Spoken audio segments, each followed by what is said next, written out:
Hello दोस्तों। Fardan classes के इस ऑनलाइन डिजिटल प्लेटफॉर्म पर मैं रमेश आपका स्वागत करता हूं। कैसे हो दोस्तों? उम्मीद करता हूं कि अच्छे होंगे। दोस्तों, आज हम ज्योग्राफी के संपूर्ण क्रैश कोर्स के अंतर्गत नेक्स्ट टॉपिक भारत की जलवायु के संदर्भ में बात करेंगे।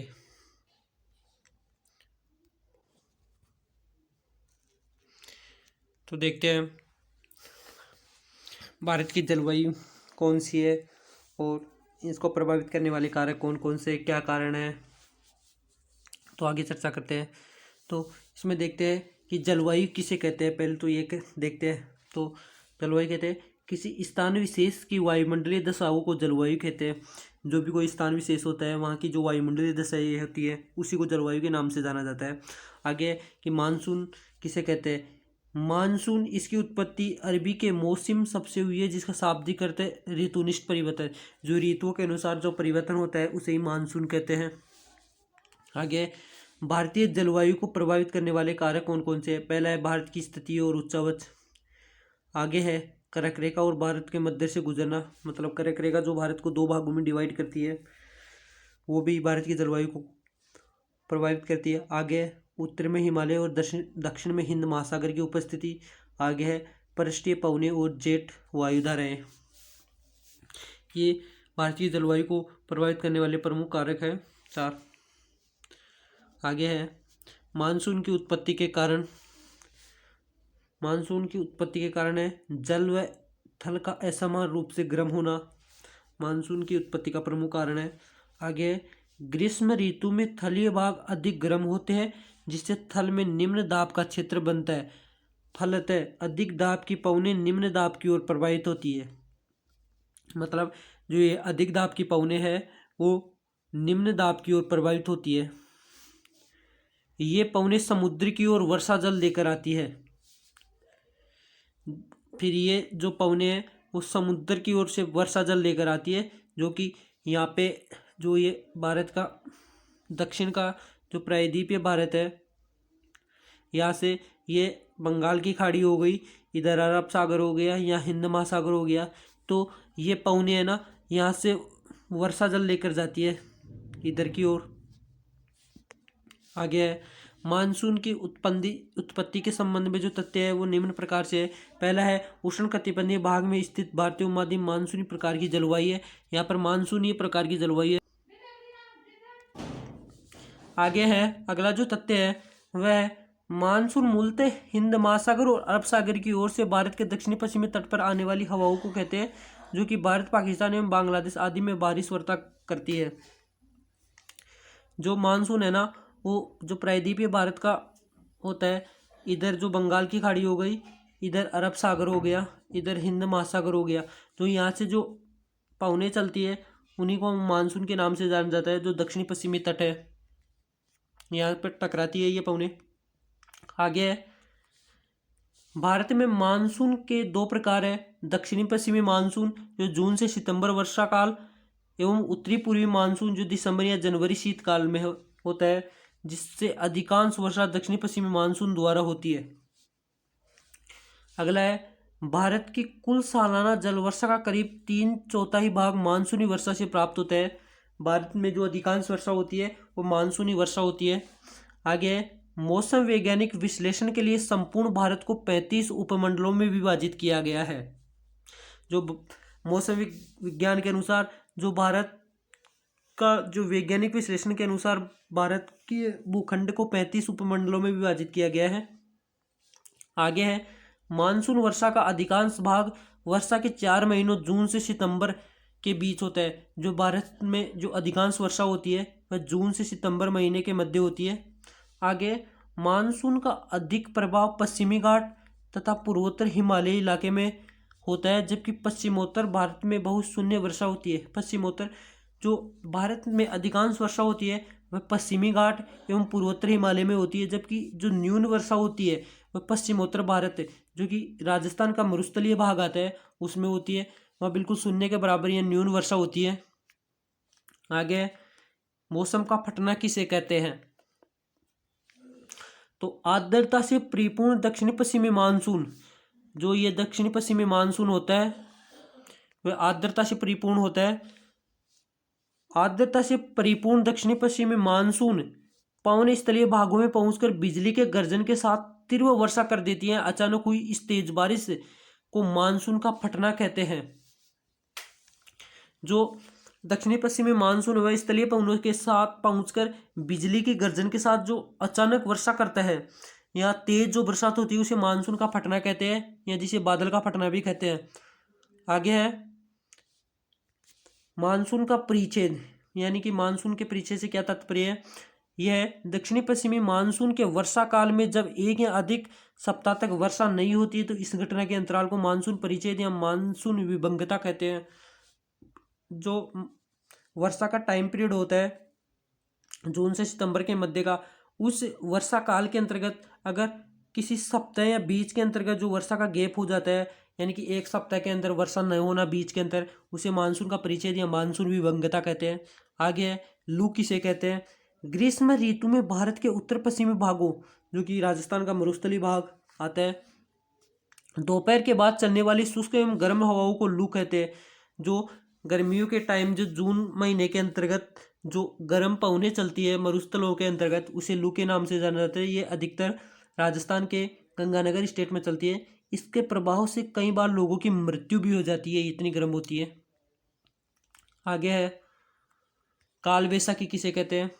ग्रीष्म ऋतु में स्थलीय व गर्म पवन और आर्द्र समुद्री पवनों के मिलने से तड़ित झंझायुक्त आंधी एवं तूफान की उत्पत्ति होती है, जिसे पूर्वोत्तर भारत में नॉर्वेस्ट और पश्चिम बंगाल में काल वैसाखी कहते हैं। जो ग्रीष्म ऋतु में जो पूर्वोत्तर भारत एवं पश्चिम बंगाल और नॉर्वेस्ट क्षेत्र में जो स्थलीय एवं गर्म पवनें चलती है, उसे जो आंधी एवं तूफान की उत्पत्ति होती है उन हवाओं से, उसे पूर्वोत्तर भारत और पश्चिम बंगाल में काल वैसाखी के नाम से जानते हैं। आगे है आम्र वृष्टि या आम्र वर्षा। ग्रीष्म काल में जो कर्नाटक राज्य के अंतर्गत गर्म पवनों एवं आर्द्र समुद्री पवनों से मिलने से जो वर्षा होती है, जो कि कर्नाटक राज्य में आम की फसल के लिए लाभदायक होती है, इसलिए इसे आम्र वृष्टि कहते हैं। क्योंकि यह वर्षा है ना, आम की फसल जो कर्नाटक राज्य में आम की फसल बोई जाती है उसके लिए काफ़ी लाभदायक होती है एवं उपयोगी होती है। आगे चक्रवात किसे कहते हैं। वायुदाब के अंतर के कारण वायुदाब में अंतर के कारण जब केंद्र में निम्न और बाहर उच्च वायुदाब हो तो वायु चक्राकार प्रतिरूप बनती हुई उच्च दाब से निम्न दाब की ओर चलने लगती है। वायुदाब के अंतर्गत जब अंतर होने लगता है तब ये पवनें इस तरह चलती है चक्राकार रूप के अंतर्गत, जो कि उच्च दाब से निम्न वायुदाब की ओर चलती है। इसलिए इसको राजस्थानी भाषा के अंतर्गत बबूलिया कहते हैं। आगे भारत की ऋतुएं। भारत की प्रमुख ऋतुएं को हम समझते हैं। पहली है शीत ऋतु। इसका काल मध्य दिसंबर से फरवरी तक का माना जाता है। इस समय सूर्य की स्थिति दक्षिणायन हो जाती है। जो सूर्य की स्थिति वो दक्षिणायन होती है। उत्तरी गोलार्ध में स्थित भारत का तापमान कम हो जाता है। इस ऋतु में समताप रेखाएं पूर्व से पश्चिम की ओर प्राय सीधी रहती है। इस ऋतु में समताप रेखाएं पूर्व से पश्चिम की ओर प्राय सीधी रहती है। 20 डिग्री सेंटीग्रेड की समताप रेखा भारत के मध्य भाग से गुजरती है। समताप रेखा है जो 20 डिग्री सेंटीग्रेड की वो भारत के मध्य से गुजरती है। आगे है ग्रीष्म ऋतु। यह ऋतु मार्च से मई तक रहती है। सूर्य के उत्तरायण होने से सारे भारत में तापमान बढ़ जाता है। जो सूर्य है वह उत्तरायण में आ जाता है, इसलिए भारत में तापमान बढ़ जाता है। जबकि शीत ऋतु में यह दक्षिणायन हो जाता है, इससे कि उत्तरी भारत में जो सर्दी है वह अधिक मात्रा में पड़ती है।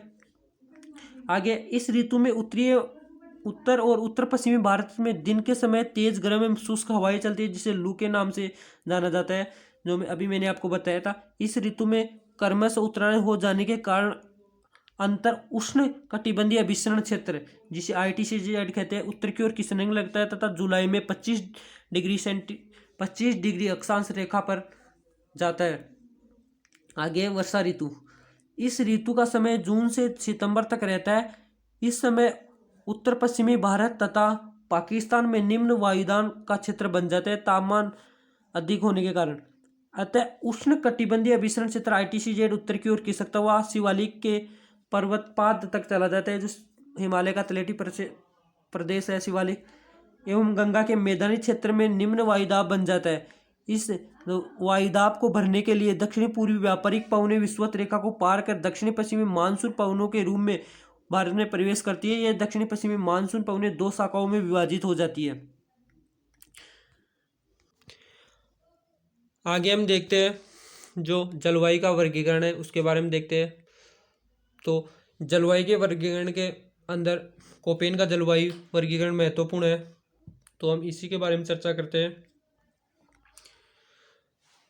कोपेन जलवायु वर्गीकरण जलवायु आकलन के लिए प्रयोग किया जाने वाला सबसे प्रयोगनीय मौसम वर्गीकरण है। ये सबसे उपयोगी वर्गीकरण है।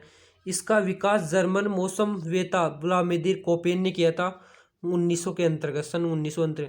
इसके बाद इन्होंने 1918 एवं 1936 में बहुत से बदलाव किए। इस वर्गीकरण का आधार यह तथ्य है कि स्थानीय वनस्पति भी मौसम का सर्वश्रेष्ठ अभिव्यक्ति है। अतः मौसम के क्षेत्रों की सीमाएं वनस्पति क्षेत्रों को ध्यान में रखकर की गई है। जो जलवायु वर्गीकरण का आधार है वह स्थानीय वनस्पति को मौसम का सर्वश्रेष्ठ माना गया है तथा मौसम क्षेत्रों को की सीमाएं वनस्पति को ध्यान में रखकर बनाई गई है। आगे है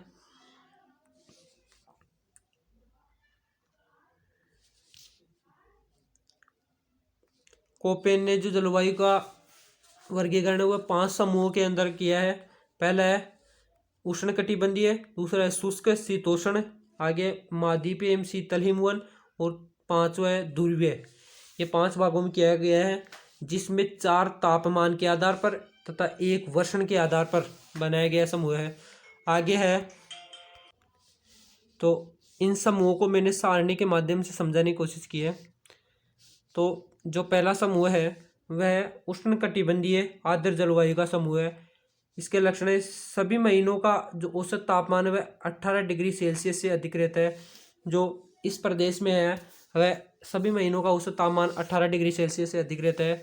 इसके उपप्रकार है वह है एक तो है उष्णकटिबंधीय वर्षावन, जिसे एएफ के नाम से जाना जाता है। ये कूट अक्सर है शॉर्ट भाषा में। कोई शुष्क ऋतु नहीं होती है, इसका लक्षण यह है।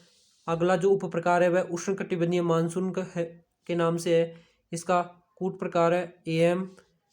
इसके लक्षण है मानसून लघु शुष्क ऋतु होती है। अगला है जो ए समूह का उप प्रकार है तीसरा, वह है उष्णकटिबंधीय आर्द्र एवं शुष्क सवाना, इसे एडब्ल्यू या एएस के नाम से जाना जाता है। इसके लक्षण है जाड़े की शुष्क ऋतु। अगला समूह है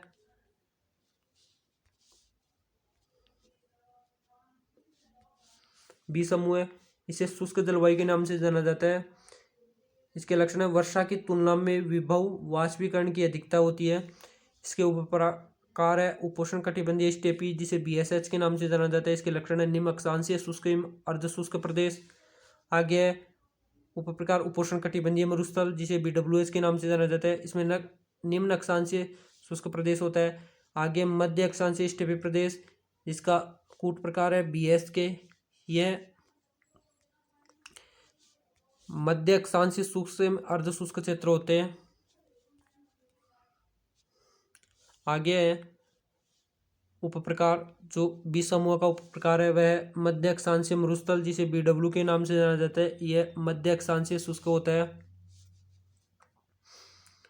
आगे है जो तीसरा समूह है वह सी समूह है, जिसे उष्ण शीतोष्ण मध्य अक्षांशीय जलवायु के नाम से जाना जाता है। इसके लक्षण होते हैं सर्वाधिक ठंडे महीने का औसत तापमान 3 डिग्री सेल्सियस से अधिक किंतु 18 डिग्री सेल्सियस से कम मध्य अक्षांशीय जलवायु होती है।